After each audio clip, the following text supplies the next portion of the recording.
Sony naming this TV the BRAVIA 8.2 is honestly hilarious, because the name sounds smaller than what this TV actually is.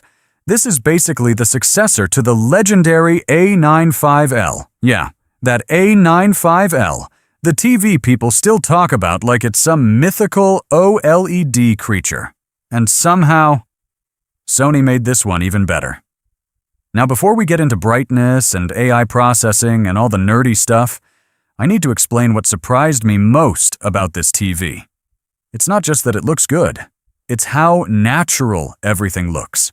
Most premium TVs today are trying way too hard. They blast your eyeballs with brightness, oversaturated colors, artificial sharpness. Everything screams, "Look how powerful I am." But the BRAVIA 8.2 feels different. Sony's approach is more like, relax, we already know we're good. And that confidence shows up instantly. Design. First off, this TV looks clean.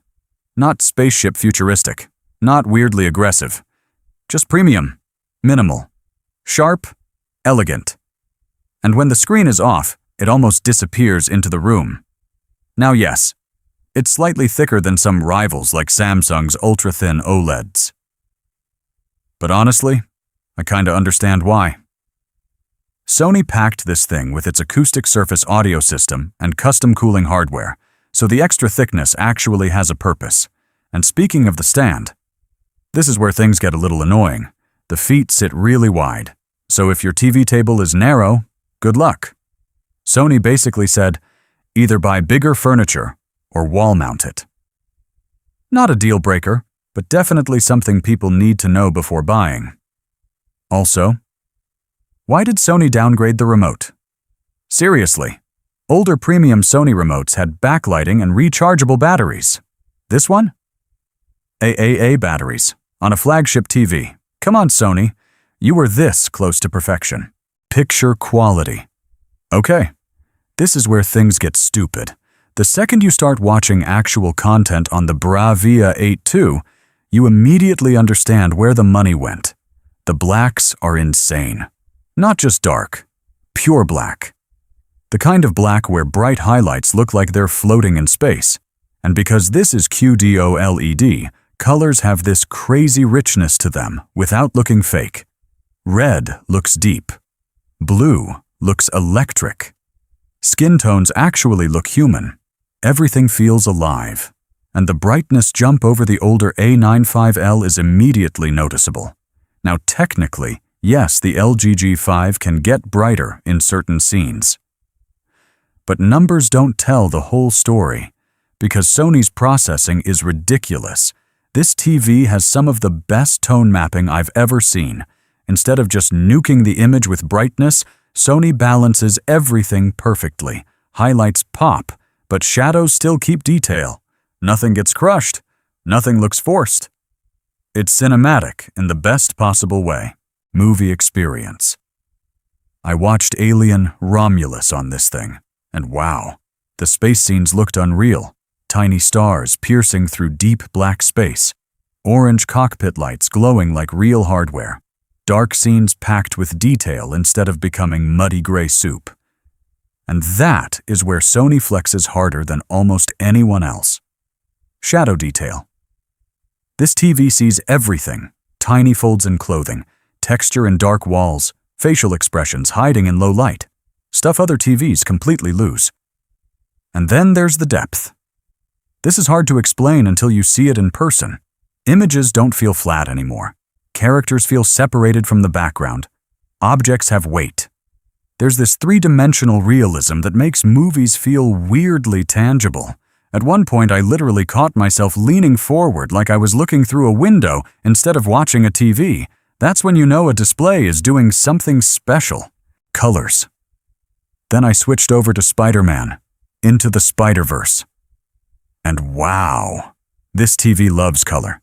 Neon signs explode off the screen. Sunsets glow.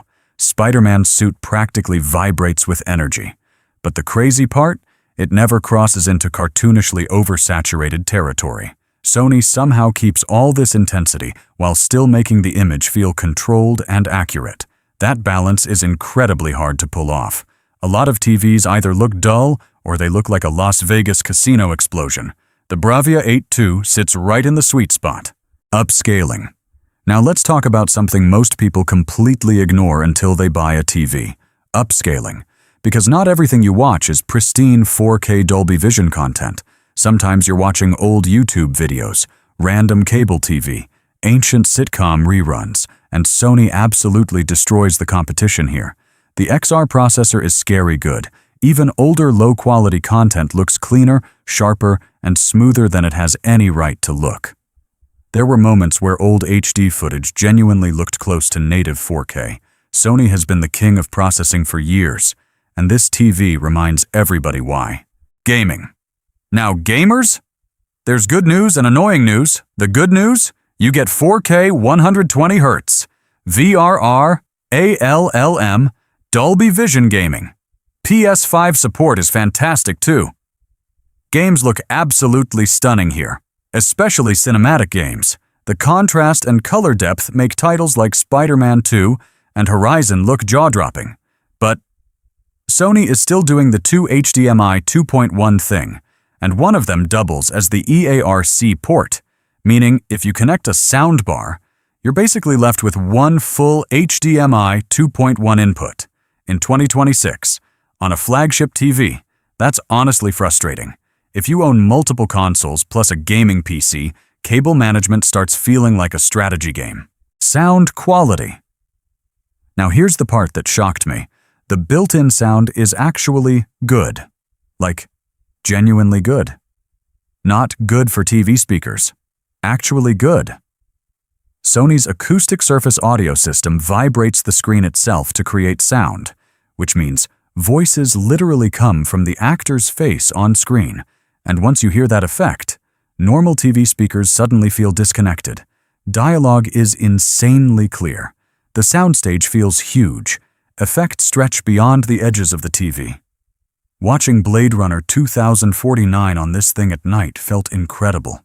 The atmosphere, the tension, the low rumbling bass, it all lands way harder than you'd expect from built-in speakers. Now obviously, a proper surround setup still wins. But unlike most premium TVs, this isn't one of those situations where you immediately need a soundbar on day one. Sony actually cared about audio here. And that matters. Smart features. Google TV runs the whole system here. And honestly, it's pretty smooth. Apps open fast. Everything important is here. Netflix, Prime Video, Disney+, YouTube, Apple AirPlay, Google Cast, all of it. Voice control works well too. And Sony's calibrated picture modes are surprisingly useful. Netflix mode, Prime Video mode, Sony Pictures Core mode. Usually I ignore stuff like that. But Sony actually tuned them properly. You can basically take this TV out of the box, switch to professional mode, and instantly get a gorgeous cinematic image without endlessly tweaking settings. That's a huge win for normal people. Real owner experience. And honestly, the real-world reactions to this TV have been fascinating. A lot of people upgrading from older Sony OLEDs are saying the same thing. It doesn't just look better, it feels more immersive. One owner described movie night becoming an event again. Another said the TV made older content look shockingly clean because of the upscaling, and a bunch of people mentioned something I completely agree with. Sony's image processing gives the picture this incredible sense of depth and realism that specs alone can't explain. That's exactly it. This TV is more than brightness numbers. It's about presentation. Final verdict. So, is the BRAVIA 8 II worth buying? If all you care about is maximum brightness for the money, maybe you look elsewhere. If you need 4 HDMI 2.1 ports, yeah, Sony still needs to fix that. But if you want one of the most cinematic TVs ever made, this thing is absolutely special. The image has depth, texture, emotion. Movies feel handcrafted on this display. And honestly, that's what separates great TVs from unforgettable ones. The BRAVIA 8 II doesn't just show movies, it pulls you into them. And once you experience that, it's really hard to go back.